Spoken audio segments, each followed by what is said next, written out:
Radhe Radhe everyone. तो दोस्तों, result season just खत्म होने वाला है एंड इसी बीच हम उन कंपनीज के ऊपर भी बात कर रहे हैं, आगे भी करेंगे, जो अच्छा ग्रोथ गाइडेंस प्रोवाइड करे या जो कंपनीज बहुत ज़्यादा पॉपुलर है बट आज के दिन नहीं चल रहे। तो आगे के लिए उनका क्या प्लानिंग है, क्या ग्रोथ गाइडेंस है, वो भी जानना बहुत ज़्यादा ज़रूरी हो जाता है। इस वीडियो में ऐसे ही एक स्मॉल कैप कंपनी के ऊपर बात करेंगे जो एक टाइम का आप बोल सकते हो कि स्टॉक मार्केट का फेवरेट हुआ करता था, रिटेलर्स फेवरेट हुआ करता था। बट उसके बाद क्योंकि स्टॉक नहीं चला तो आजकल इसके ऊपर डिस्कशन बहुत ज़्यादा कम हो चुका है। एंड यस, इस कंपनी के ऊपर एक टाइम पे हमने भी काफ़ी वीडियो बनाया था, बट उसके बाद काफ़ी ज़्यादा जब चल चुका था, बहुत ज़्यादा भाग रहा था, भाग चुका था, तो तब थोड़ा सा डिस्कशन हमने बंद कर दिया था क्योंकि मेरे को रिस्क रिवर्ट उतना फेवरेबल लग नहीं रहा था। तो कंपनी है कौन सा, वो जानने से पहले मैं आपको थोड़ा रिटर्न प्रोफाइल दिखा देता हूँ। एक साल में स्टॉक चला नहीं है, 5 साल का रिटर्न कुछ ऐसा दिखता है, वहां पे भी नेगेटिव रिटर्न। एंड टॉप से देखा जाए तो ये स्टॉक आपको 67% आज भी डाउन दिखेगा। अगर आप लोअर लेवल तक देखते तो ये स्टॉक गिर चुका था लगभग 70% के उससे ज़्यादा, सॉरी, तो 75% टाइप क्रैश स्टॉक हो रखा था। एंड वहाँ से स्लाइट रिकवरी आया, बहुत ज़्यादा कुछ नहीं है, अभी भी 60% से ज़्यादा ही डाउन है। तो आप बोलेंगे कौन सा ये कंपनी है, इतने सारे स्टॉक ने लास्ट 3-4 महीने के अंदर इतने अच्छे अच्छे रिटर्न प्रोवाइड किए, ये कौन सा स्टॉक है जो अभी तक चला ही नहीं है एंड इतना पॉपुलर था एक टाइम पे। तो दोस्तों, कंपनी है Prince pipes and fittings limited. Comment करके बताना ज़रूर कि प्रिंस पाइप में कितने लोग इन्वेस्टेड हो, आपका एवरेज प्राइस अभी कितना है, इन्वेस्टेड प्राइस एवरेज, या कितने परसेंट का प्रॉफिट या लॉस लेकर बैठे हो, कमेंट करके बताना ज़रूर एक बार, ठीक है। कोई भी अपडेट आएगा मैं आपके साथ तुरंत शेयर कर दूंगा। तो प्रिंस पाइप्स एंड फिटिंग्स, ये जो कंपनी है ये पीवीसी सेक्टर में काम करता है। हमने देखा कि पीवीसी सेक्टर में ग्रोथ बहुत ज़्यादा बढ़िया नहीं आ रहा है, मतलब सेक्टर लेवल पे जो है हेडविंड एग्जिस्ट करता है अभी भी, बट अभी धीरे धीरे करके रिकवरी है। पीवीसी के प्राइजेस जो नीचे जा रहे थे उनसे भी इनको नुकसान हो रहा था, तो वो भी अभी थोड़ा स्टेबल हो रहा है, वो भी अच्छी बात है। मतलब एक रिवर्सल आने का चांस तो है। एंड अभी कहना कि जब मान लो कि कोई सेक्टर डाउन ट्रेंड में जा रहा है एंड उसके बाद रिवर्सल आना है एंड उसके बाद अप ट्रेंड में जाता है, तो ये वाले टाइम पे ना किसी को पता नहीं चलता है कि रिवर्सल कब आएगा। जब आ चुका होता है स्टॉक या सेक्टर भाग चुका होता है तब हमको जाके पता चलता है हाँ रिवर्सल आ गया है एंड वो बॉटम बन गया था। बॉटम बनने के टाइम किसी को पता नहीं होता है कि ये बॉटम है, बट एक बार बन जाने के बाद बोल सकते हैं। तो अभी कुछ वैसा ही सिचुएशन है कि लोग कन्फ्यूजन में, क्या जो बॉटम है वो बन चुका है या नहीं, बट मेरे को लगता है कि ज़्यादातर जो खराब पीरियड है वो उसके लिए जा चुका है, अभी अच्छा टाइम आने वाला है। मार्केट कैप 3000 करोड़, 29 का पीई रेशो। एंड यही पीई रेशो ना थोड़े दिन पहले बहुत ज़्यादा हुआ करता था। मैंने आपको कहा, पहले भी कहा था कि जैसे ही इस कंपनी का देखना जून क्वार्टर का नंबर आएगा तो पीई रेशो बहुत ज़्यादा ड्रॉप हो जाएगा। कुछ वैसा ही हुआ। क्यों? क्योंकि इस बार सेल्स में तो बहुत इंप्रूवमेंट नहीं है, 5% का ही ग्रोथ है, बट प्रॉफिट में आपको 600% का ग्रोथ दिखेगा। एंड ये बहुत ज़्यादा एक्सपेक्टेड था, ऐसा नहीं कि कोई रॉकेट साइंस मैंने यूज़ कर लिया। अगर आप देखते ना तो एक साल पहले का मार्जिन 7% था, अभी 13% लास्ट क्वार्टर पोस्ट किया। या एक साल पहले कंपनी का प्रॉफिट 5 करोड़ का था एंड लास्ट क्वार्टर 56 करोड़ का प्रॉफिट था। तो प्रॉफिट में ग्रोथ आना बहुत ज़्यादा संभव था, कुछ वैसा ही हुआ एंड मल्टीफोल्ड ग्रोथ हमको देखने को मिला प्रॉफिट में। अभी रिजल्ट आने से पहले कंपनी का पीई रेशो कितना था एक बार दिखा देते आपको। तो रिजल्ट आने से पहले लगभग आप बोल सकते हो वही कुछ 38 ऐसा चल रहा था कंपनी का पी रेशो। एंड रिजल्ट आने के बाद 29 पे आ चुका है पीई रेशो। कुछ वैसा अगले क्वार्टर में भी संभव है। क्यों, कैसे? देखिए, कंपनी का करेंट रन रेट प्रॉफिट का कितना चल रहा है, 30 करोड़। इससे पहले तो 50 करोड़ के ऊपर था। एंड इसके बाद जब सितंबर का नंबर आएगा तो एक साल पहले सितंबर में तो 15 करोड़ का प्रॉफिट दिख रहा है। मतलब ये डबल भी हो सकता है अगर नेक्स्ट क्वार्टर भी 30 करोड़ प्रॉफिट आ जाए। एंड उससे इंटरेस्टिंग होगा ये वाला पार्ट, दिसंबर क्वार्टर का नंबर, क्योंकि एटलीस्ट प्रॉफिट भी अगर कंपनी पोस्ट कर दे, 10 करोड़ का भी प्रॉफिट आ जाए ना, तो भी दिसंबर बम्पर क्वार्टर होगा in terms of profit growth. क्योंकि एक साल पहले तो लॉस पोस्ट कर रखा है, तो ग्रोथ परसेंटेज वाइज बहुत दिखेगा। एंड आगे भी ये पीई रेशो और ज़्यादा एडजस्ट होने वाला है प्रिंस पाइप का। बहुत बढ़िया।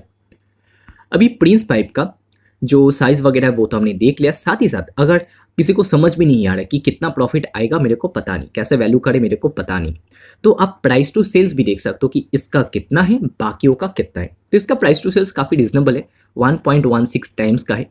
एंड एक टाइम पे इसका प्राइस टू सेल्स कितना हुआ करता था वो भी थोड़ा देख लेते। तो एक टाइम पे इसका प्राइस टू सेल्स लगभग 4 टाइम्स के आसपास चला गया था, कभी 2.5 टाइम्स पे था, कभी 3 टाइम्स पे था। तो आप देख पा रहे हो 3 टाइम्स पे तो काफ़ी टाइम था एंड अभी 1 टाइम्स के आसपास है, तो काफ़ी रिजनेबल है कंपनी का वैल्यूएशन करेंटली। उसके अलावा लास्ट एक वीडियो में मैंने आपको दिखाया था क्या चेंजेस हुआ इसी बीच। कंपनी का कैश फ्लो बहुत बढ़िया रहा 2026 का, 500 करोड़ से ज़्यादा का कैश कंपनी ने जनरेट किया। इन पैसों का यूज़ करके ये बिजनेस एक्सपांशन कर सकते, कोई एक्विजिशन कर सकते। काफ़ी अच्छी बात है कि जो हम बिजनेस करें वो पैसा हाथ में भी आ रहा है। दूसरा, बैलेंस शीट में अगर आप देखोगे तो एक साइड में कंपनी ने कर्जे को कम किया, मतलब इंटरेस्ट कॉस्ट कंपनी का ड्रॉप होगा, अच्छी बात है। एक एक्स्ट्रा इंजन जुड़ेगा जो प्रॉफिट को थोड़ा ज़्यादा ग्रो करवाएगा। एंड अगर आप इधर पे प्रॉफिट एंड लॉस स्टेटमेंट देखेंगे ना, तो आपको यही दिखेगा कि 2022 से 2026 तक कोई ग्रोथ नहीं बिजनेस में। वही 2600 करोड़ का सेल्स आज भी अगर आप देखोगे 2600 करोड़ के सेल्स पे ही बैठा है ये कंपनी, नो ग्रोथ। कितना साल हुआ? 1 2 3 4 4 साल, 4.5 साल बोल सकते हो। तो कंपनी का बिजनेस हिला भी नहीं। बट इसी बीच अगर आप देखेंगे कि कंपनी ने क्या, आंसर है यस। कंपनी का जो फिक्स एसेट है वो 650 करोड़ से बढ़ के 1000 करोड़ क्रॉस कर चुका है। मतलब कंपनी ने कैपेक्स काफ़ी किया है। इससे एक और चीज़ क्या समझ में आता है कि जब कंपनी का फिक्स एसेट 500 करोड़ हुआ करता था या 650 करोड़ हुआ करता था, तो तब कंपनी जो है 2000-2500 करोड़ का बिजनेस कर लेता था, ठीक है, 500-600 करोड़ के ऊपर। एंड आज तो 1000 करोड़ के ऊपर फिक्स एसेट है, तो उसके ऊपर बेस करके हम इतना तो कह सकते हैं कि लगभग 5000 करोड़ का सेल्स कंपनी जनरेट कर सकता है, जितना फिक्स एसेट कंपनी ने बना लिया है। तो ये भी अच्छी बात है। अभी दोस्तों लास्ट में अगर हम शेयर होल्डिंग पैटर्न के ऊपर आए तो इधर पे आपको कोई पॉजिटिव चेंज नज़र नहीं आएगा। प्रोमोटर का स्टेक सेम, हाँ थोड़ा सा इंक्रीज हुआ था दिसंबर से मार्च तक, ठीक है। बट एफ आईज ने बेचा, डी आईज ने भी बेचा जून के क्वार्टर में। पब्लिक का स्टेक 20.6%। कोई अगर कहना चाहे कि ये नेगेटिव एक चेंज हुआ है तो यस, हम इसको डिसएग्री नहीं करेंगे, नेगेटिव चेंज है।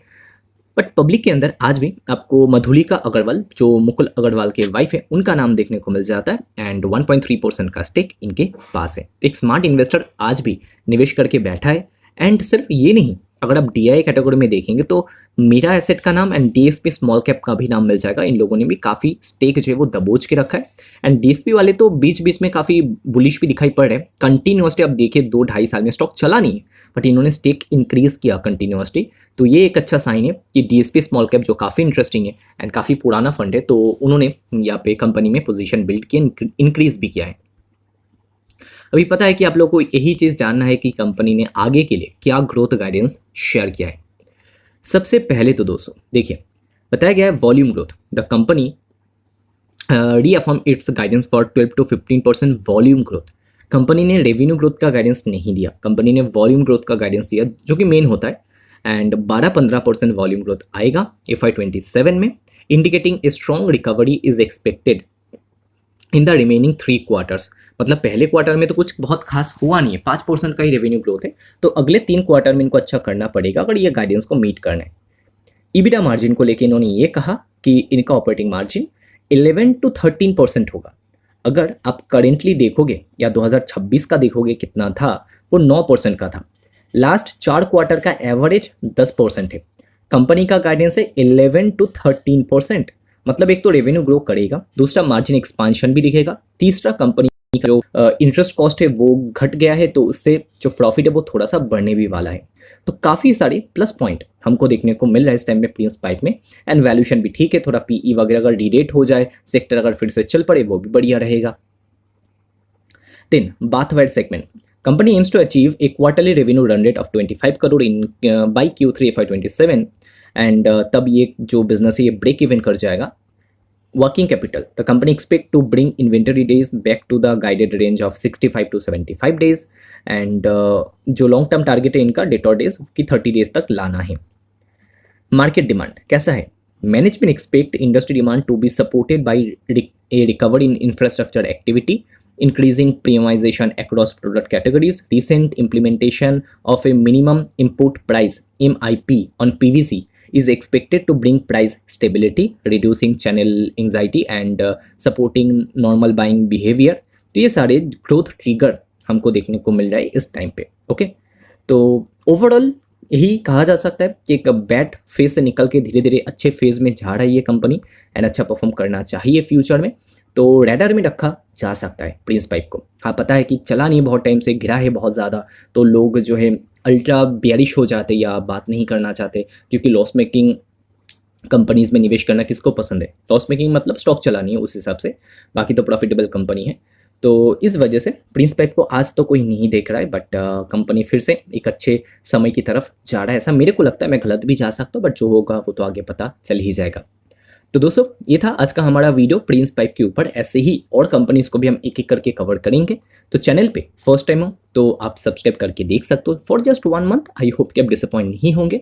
कुछ एक्स्ट्रा कंटेंट चाहिए जहाँ पे आपको स्टडी रिपोर्ट, रिसर्च रिपोर्ट मिलेगा डेली बेसिस पे, तो आप मेंबरशिप भी ज्वाइन कर सकते हो यूट्यूब में। एंड वहाँ पे बहुत सारे स्टडी रिपोर्ट डेली बेसिस पे जो भी कंपनी स्टॉक के ऊपर रिलीज होता है वो हम शेयर कर देते हैं तुरंत, लेटेस्ट वाले, तो वो भी आपको मिल जाएगा। एंड हाँ, कोई ये पूछ रहा था कि मेंबरशिप में वीडियो कब आएगा। देखिए वीडियो जो कंटेंट वगैरह है वो सारा फ्री है, ठीक है। आप वैसे ही देख सकते हो यूट्यूब में। आपको मेंबरशिप में सिर्फ ये मिलेगा कि study report and research report, ठीक है। मैं कोई ओवर प्रॉमिस करके आपको फंसाना नहीं चाहता मेंबरशिप में कि आइए ज्वाइन करिए मेरा मेंबरशिप, ये मिलेगा वो मिलेगा। जो है आपके सामने है, वीडियो सारा पब्लिक है, सारा फ्री है, सारा जो कंटेंट है वो आपको फ्री मिलेगा। स्टडी रिपोर्ट, रिसर्च रिपोर्ट अगर आपको चाहिए, क्योंकि एक दिन में इतने सारे रिपोर्ट जो है वो रिलीज होते हैं ना, उनको हम कवर नहीं कर पाएंगे, तो इस वजह से मेंबरशिप में वो सारा हम शेयर कर देते हैं, ठीक है। तो इस वीडियो को यहीं पे एंड करते हैं। वीडियो देखने के लिए बहुत बहुत शुक्रिया। मिलते हैं अगले वीडियो में। राधे राधे।